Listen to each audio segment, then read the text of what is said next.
தமிழ்நாடு மாநில பாடத்திட்டத்தில் 12ஆம் வகுப்பு பொதுத் தேர்வு கடந்த மார்ச் 3ஆம் தேதி தொடங்கி இன்று மார்ச் 25ஆம் தேதி வரை நடைபெற்றது. இந்த தேர்வினை 7518 பள்ளிகளில் இருந்து 3,78,545 மாணவர்கள், 4,24,023 மாணவிகள், 18,344 தனித்தேர்வர்கள், சிறைவாசிகள் 145 பேர் என மொத்தம் 8,21,057 மாணவர்கள் 3,316 தேர்வு மையங்களில் தேர்வு எழுதியுள்ளனர். தஞ்சை மற்றும் கும்பகோணம் கல்வி மாவட்டத்தில் 110 தேர்வு மையங்களில் 14,658 மாணவர்களும் 13,009 மாணவிகள் என மொத்தம் 27,667 மாணவ மாணவிகள் தேர்வு எழுதினர். இந்த நிலையில் இறுதி தேர்வு முடிந்ததும் மாணவர்கள் இங்க் அடித்துக் கொண்டு உற்சாகமாக பள்ளிக்கால நினைவுகளோடு பிரியாவிடை கொடுத்தனர்.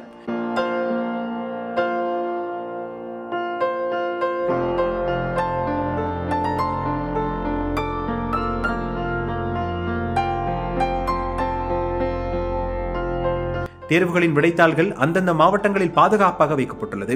அங்கிருந்து தமிழ்நாடு முழுவதும் அமைக்கப்பட்டுள்ள 80க்கும் மேற்பட்ட விடைத்தாள் திருத்தும் மையங்களுக்கு மார்ச் 26ஆம் தேதி முதல் பிரித்து அனுப்பி வைக்கப்பட உள்ளது.